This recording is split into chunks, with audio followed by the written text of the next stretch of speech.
You know, it's funny. I've always loved anime and playing Japanese video games ever since I was little, but one franchise that I never got into, ironically, the biggest one, is One Piece.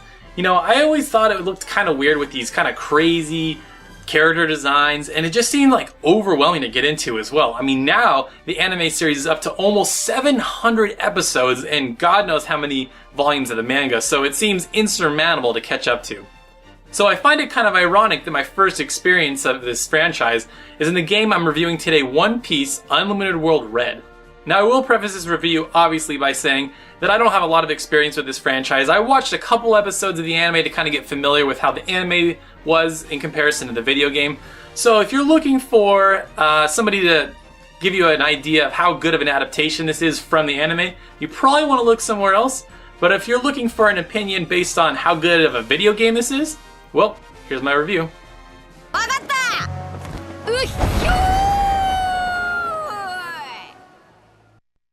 So this is an original story. It's not based on any of the chapters of the manga or any sub-series of the anime. It's its own original story with original characters, which is really cool. So for the uninitiated, One Piece is basically about Luffy, this character who ate this fruit and he gave him kind of rubbery limbs and arms, and his goal, his dream, is to become the Pirate King, and him and his friends, calling themselves the Straw Hats, basically drive their ship around the oceans and look for adventure, and that's where this game begins.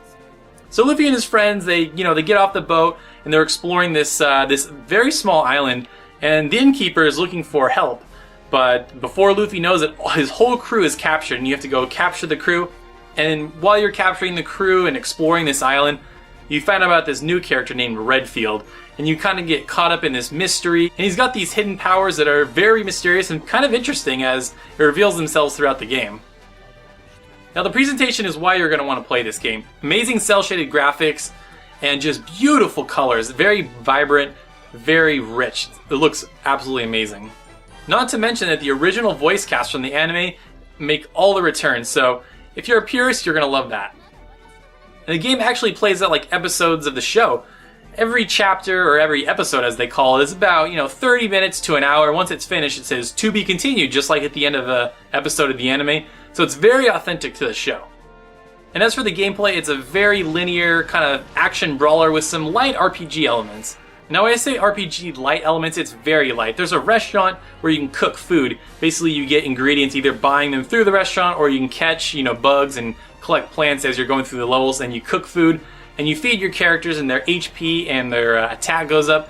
But I found that even though your characters can level up, the most important stat is HP, because eventually some of the harder bosses, all you really need is a lot of HP to stay alive so you can dish out some extra damage. So really increasing the attack didn't seem to be all that effective, at least for my playthrough. Basically in each episode of the game, you're going to go through varied levels. The levels are very different as far as style goes and enemies you fight, but they're quite linear. You're going to basically go down some corridors, maybe some branching paths, and at some point you're going to get to a wall that asks you to recover a word, basically a saying that one of the characters can say. And once you've discovered it either through a treasure chest or fighting some enemies, you'll then be able to progress to the next stage in the level. And then usually at the end of the level there's some kind of boss fight. None of them are too hard. One of them near the end of the game was particularly tough. You need to have some items prepared for that. But other than that, the game's fairly easy. What is nice though is that there's a lot of variety. You have 9 playable characters to choose from, at least in the single player story mode. So if you've got a favorite character that's not Luffy, like let's say Sanji or Robin, then you can play as them. Now in your party you'll have up to 3 characters at a time, and what's great is you can swap between them at any time on the fly. So let's say you're sick of playing with Luffy, then you can switch to Zoro and start slicing guys with your sword. So it's great for those, these types of games typically get a little bit repetitive because you're just mashing buttons. But what's great is there's a ton of variety in the characters. They all play very different, I will say that. Even though it's a typical kind of brawler game, each character plays vastly different from one another. Some are very fast, some have long range, and some are, somewhere in between. So you'll definitely find somebody that'll fit your style. Now there's a couple little mini games as you explore the levels. There's a net that you can catch bugs with that you can take back and return for some resources to help build up the town.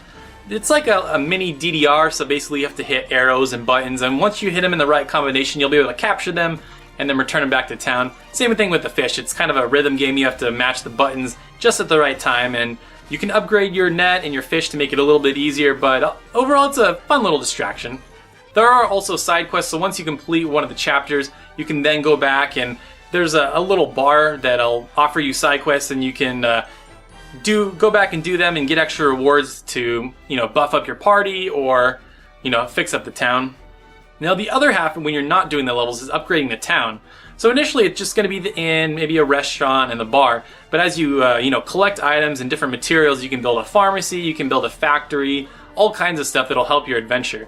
And not only that, at one of the chapters you have to completely expand the town, so it'll turn into this little tiny island into this huge thing. And it's actually quite fun to explore because you're playing as Luffy and he can stretch out his arms and you're just flying all over the town. Actually quite fun when you're not wanting to do one of the levels or upgrade the town.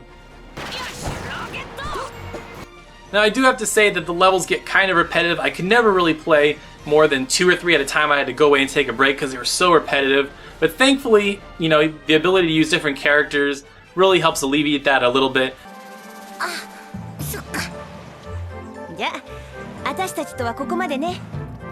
Now there's 9 chapters all, and it took me about a little over 8 hours to complete in all. You could probably squeeze about 10 out of it if you do all the side quests and upgrade all your guys.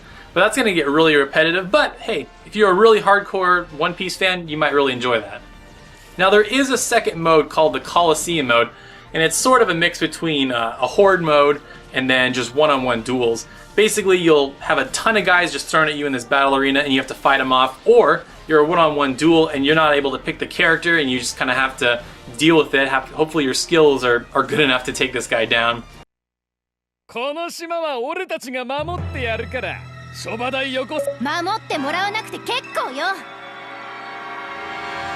So overall, is One Piece Unlimited World Red worth it? Well, it does look amazing on PS3. It looks really great, the graphics just really pop out, it's beautiful, and for One Piece fans, I think this is a game for you because the story segments are actually pretty funny, there's some really awesome animations, and the voiceovers just really had me cracking up at certain points. However, if you're looking for some really deep gameplay, it's not quite there. It's just very repetitive, brawler, beat 'em up type levels, although it is nice to have variety with the different characters. Although, like I said, I couldn't play it more than maybe 2 or 3 levels at a time before I had to take a break. So right now the PS3 version is about $50, and there is a 3DS version. From what I understand, it's almost exactly the same. I don't know how they managed to do that, but I believe that game's only $30 or $20. So it depends on how big of a One Piece fan you are if you really want this game. For just a general fan of games, maybe not a huge One Piece fan, I might wait for it to go on sale, or maybe pick the 3DS game up because it's a little bit cheaper. But for hardcore One Piece fans, you might like it. Although I would still recommend you wait for the price drop because, I don't know, $50 for about an 8 to 10 hour game just doesn't really seem worth it anymore. But hey, One Piece is one of the biggest franchises out there, so it might just be worth it to you.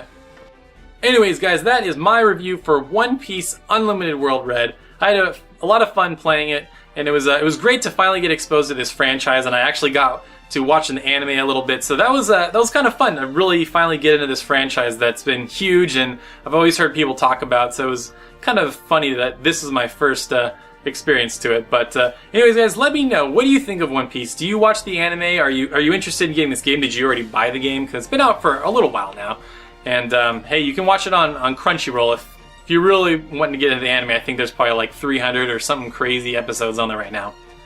Anyways guys, make sure you leave a like if you like the video.